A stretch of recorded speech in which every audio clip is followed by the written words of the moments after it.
Jack Reacher calmly gets off the bus and walks to a cafe. As soon as he orders a black coffee and a peach pie, the cafe is surrounded by the police. He is accused of killing a man.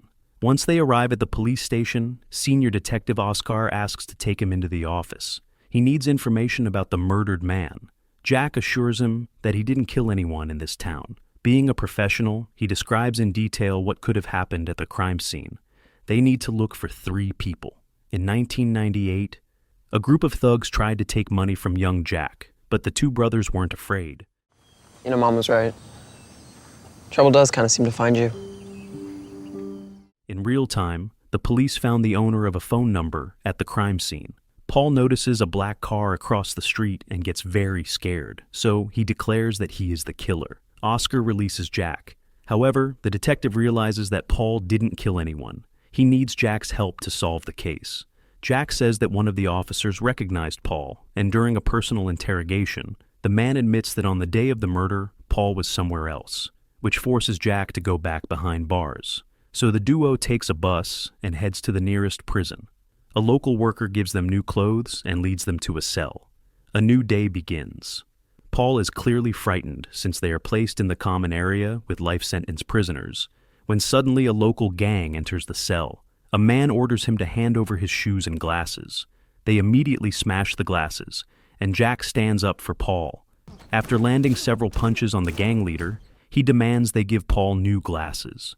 During yard time, Paul stays as close to Jack as possible. But Jack tells him not to worry. Nothing threatens him. Paul confesses that he is innocent. He was forced to help with a financial scheme. If he hadn't, they would have killed him. But Jack notices that the gang members are watching them. Within minutes, a fight breaks out, and once again, Jack emerges victorious. At this time, it is revealed who Jack really is. He has many awards from the U.S. government. He served his whole life in the U.S. Army and, even after serious injuries, returned to duty. He even managed to capture 150 criminals. What's a guy like that doing in jail? A new day begins. Paul offers Jack his food, but Jack refuses. Paul needs to regain strength. More important is to figure out why Paul's boss, who forced him to work, bribed the guards and had them placed in the wrong cell. A convict in the shower wanted to attack Jack specifically. After some time, the duo is released from prison. Officer Roscoe picks up Jack and invites him to dinner. Jack quickly agrees. He just needs to buy new clothes. While walking around town, Jack notices a black car clearly following him. By this time, the police found a second corpse. One of the victims had an allergy on his fingers. Jack assumes that the killers were wearing gloves, and when the victim grabbed them, the allergy appeared. This man was his brother. The burn scars prove it. This information shocks Jack, and now he has only one goal: to find who did it and kill them. Late at night, Roscoe finds Jack and, so that he doesn't do anything illegal, asks him to get into her car. Together they arrive at Paul's house, but only his wife is there. Jack secretly checks Paul's shoes and finds a strange piece of something. He immediately asks Roscoe to leave. Jack realizes that the real target in prison wasn't him, but the man with the glasses. It turned out that Paul had lost his glasses, but the killers didn't know that and mistakenly went after Jack. And secondly, why does a banker have a burr on his shoes? At the crime scene, the duo finds traces of Jack's brother, who worked in national security. Later, some local punks harass Jack. Even though he asks them to leave, they are too drunk to understand. A fight begins and lasts only 5 seconds. Meanwhile, armed men pull up to the sheriff's house. A new day begins. Now the whole town learns of the sheriff's murder. He was killed in the exact way Paul had described. Paul passes this news to Oscar. Oscar wants to call the FBI, but Jack asks him not to, since the criminals might run away. Let them think everything is going their way. The duo once again goes to Paul's house. His wife says he never came back and doesn't answer the phone. The new police captain, Teal, orders the database checked for all criminals the murdered captain had put away. But since Oscar perfectly understands that they are trying to throw him off the right path, he has very different plans. Paul's wife is in danger. She'll have to stay in a safe place. As soon as Jack steps outside, he notices the black car. An FBI agent named Picard enters the house. They are supposed to hand Paul's family over to him. Late at night, Jack comes to the prison worker. The man was ready for this, so he set up an ambush. But even when the thugs have guns, Jack still comes out on top. After work, Roscoe and Jack stop by a bar where he shows his skill at opening beer cans. To Jack's surprise, she offers to dance. On the way home, the road turns out to be blocked. Jack immediately arms himself. According to the sergeant, the road was washed out, and it will be closed overnight. They have to stay in a motel. The next day, the duo arrives at Roscoe's house. During the night, her house was broken into, and a message was left, saying they would be back soon. Jack realizes that Roscoe is scared, wants to feel more protected, and she gives Jack a gun, but warns that if he uses it incorrectly, she will have to take it away. Jack promises not to do anything stupid. By this time, the identity of the second victim is established. As soon as they step outside, Jack opens fire. Are you kidding me? Because he doesn't trust a weapon he hasn't tested himself, Oscar meets the duo. Roscoe immediately tells him that her house was broken into by gangsters. The unknown body belongs to Jobling. He worked as a truck driver, and although he was completely clean except for a driving violation arrest, he was protected by the firm Zacharias. Such firms usually don't protect ordinary people. Their conversation is interrupted by a Secret Service agent, Moline. Jack informs her that his brother is dead. Moline is clearly saddened by this news. She explains that John was leading a secret investigation, but she doesn't know the details. The only thing she can say is that he headed the counterfeiting division. He had managed to develop a method of producing money that prevented counterfeiting. The team splits into 3 parts to get new information faster. Oscar asks Jack to go to Zacharias and learn about Jobling's arrest. Roscoe will pretend to carry out the work ordered by Teal. Oscar arrives at Spivey's house, but no one opens the door. He has to break in. In the call history, the name Kleiner Industries appears everywhere. Suddenly, he is attacked by the Alton City Police, who thought he was just a burglar. Jack demands the Jobling file. At first, the man refuses, and then Jack shows a heavy argument to make him comply. Thank you. Before leaving, Jack advises him not to learn his real name. Once they figure out who Oscar is, he is released. The trio reunites. All evidence leads to Kleiner Industries. Jack plans to break into their office and learn everything. Oscar goes with him. He immediately notes that there are no surveillance cameras here. Their conversation with Kleiner yields nothing useful. Jack advises Oscar not to return home. Otherwise, the hitmen will kill him. Now they have 3 leads that could break the case: Hubble, Jobling, and Spivey. Jack knows where to find Spivey, but he must go alone. Jack barely arrives at a bar before they try to kick him out. He beats up the thug, and he learns that Spivey had been there, but left with some Latinos. Driving down the road, Jack realizes he's being followed. He drives into a field and jumps into tall grass. The pursuers don't notice and fall into a trap. Just 2 shots, and the thugs are neutralized. However, they had already eliminated Spivey. Jack begins covering up evidence, locking all 3 bodies in one trunk. Oscar finds a car that supposedly belonged to John. Using ketchup and salt, Jack cleans the metal, making the VIN number perfectly visible. To dispose of the body, Jack and Roscoe hide the car in a parking lot and wipe all fingerprints. Jack notices workers unloading animal feed. He finds it suspicious that Kleiner never mentioned transporting livestock supplies. The duo rents a hotel room, and in case someone tries to break in, Jack sets matches as an alarm. That would give a few seconds to shoot. Moline calls them. She managed to find John's files. She will print and bring them. The rest of the day, Jack and Roscoe have fun. A new day begins. Roscoe says that what happened changes nothing.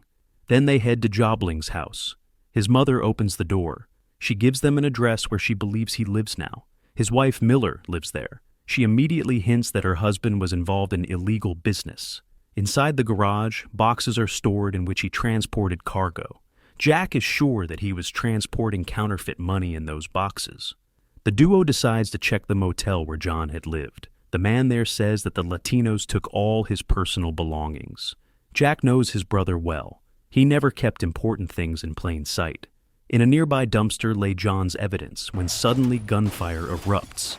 Jack tells Roscoe to run while he covers her. The gangsters chase Jack. He drives them into a narrow alley. The door can't be opened. Jack kills the driver, but runs out of bullets. If not for Roscoe, Jack would already be dead. The trio arrives at the address from the note.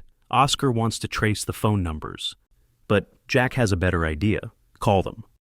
Jack gets through to the Environmental Protection Agency, Roscoe to an economics professor named William, and Oscar to Professor Stephanie of the economics department. To get everything sorted out, Jack turns to private investigator Neely, to whom he had entrusted his life many times. Later, Moline arrives in town. She says she is heading to the escalator, but then disappears.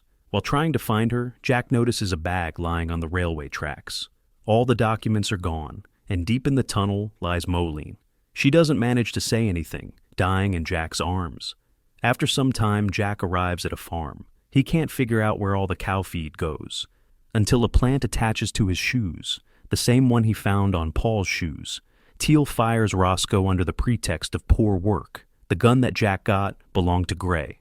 Examining the box more closely, they find a hidden compartment with a key. Jack recalls Roscoe saying that Gray got a haircut every 3 weeks, but he was bald. At his favorite barbershop, they are met by a man.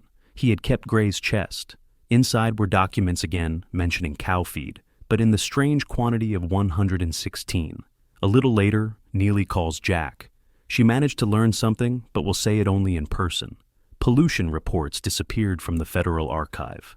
A man on the lake shore tells them about a wealthy family that dumped waste into the river. Everything once again leads to Kleiner. Roscoe asks her friend to show photos of Gray on the day he died.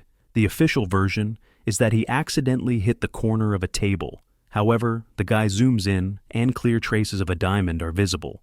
It so happens that Teal has a cane with a huge decoration resembling a diamond. Roscoe blames Teal for Gray's murder. Oscar takes Roscoe away and tells her to lay low, otherwise she'll be arrested. Jack meets with 2 policemen. They know a hitman who can give useful information. He tells them about a man called Viking, who takes orders on people with badges. On the way back to the city, one policeman kills his partner. I'm sorry.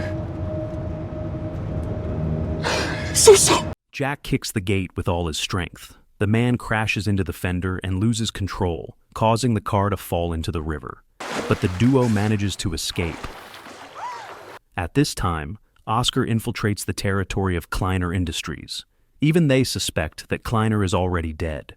Judging by the wound, it's clear that the Latinos are behind this. A change of boss could lead to mistakes. This must be watched carefully. Teal orders Oscar not to approach the crime scene until everything calms down. Oscar finds it strange that his boss doesn't want the detective to investigate the case.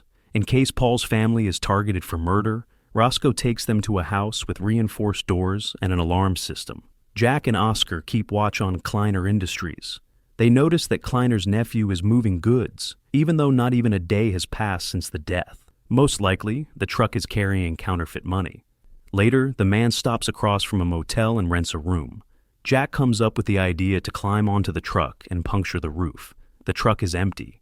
Perhaps the professors they called earlier can help them. However, Professor O'Brien has already been killed. Professor Castillo was much luckier. She is still alive. Late at night, Roscoe checks the area around the house and finds men watching it. Roscoe accidentally steps on a branch and kills one of the thugs in a shootout. Roscoe tells Charlie that their family is being manipulated. Charlie admits she had long known what Paul was doing, but never said anything. But since she was shot at, she is ready to tell the truth. One day, Kleiner invited Paul over. He needed a currency transfer expert to ensure profitable deals. For the sake of big money, Paul agreed to the job. On his very first day, Paul got hooked by Kleiner. Seeing how the thugs dealt with a man who disobeyed Kleiner's order, he was forced to comply. Sometime later, Jack arrives at the New York police station. This is where Castillo requested asylum. She explains that John had discovered a new site for counterfeit money production. That's why he was killed. They need to find out where they get the paper for counterfeits, and then they can be stopped. How are you going to take down whoever's doing this? Painfully. Before leaving, Jack asks Diaz to guard Castillo and wait for his call. He barely exits the building when a man runs after him. A fight breaks out in an alley. Jack uses everything at hand and ultimately comes out the winner. That same night, Stevens is killed in exactly the same way as the previous sheriff. Teal fires Oscar, blaming him for all the recent deaths.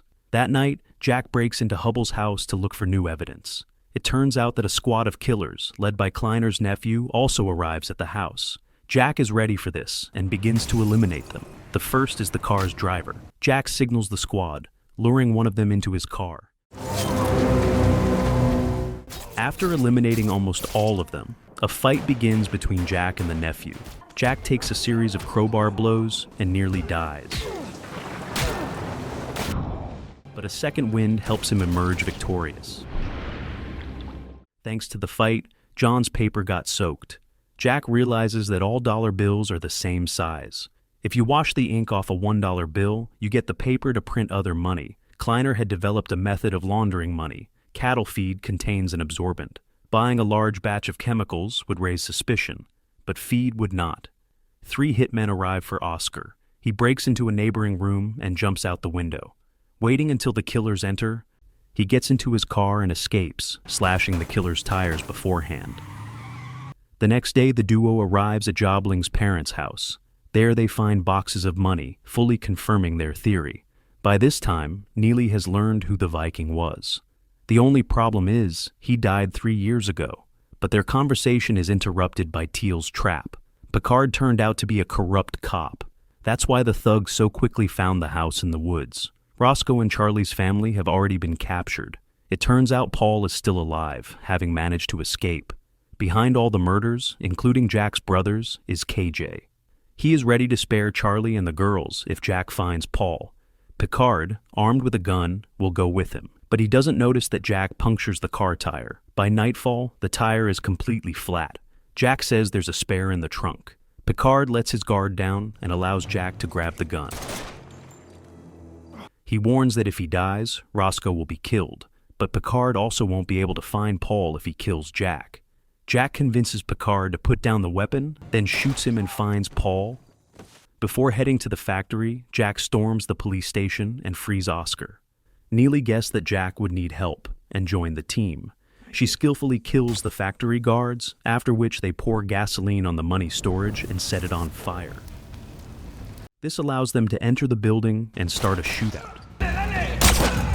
Paul saves his daughters and helps them get outside. Oscar drags Picard under a hydraulic press, ending his life. Roscoe avenges her friend, and Jack kills KJ, burning down the entire factory in the process.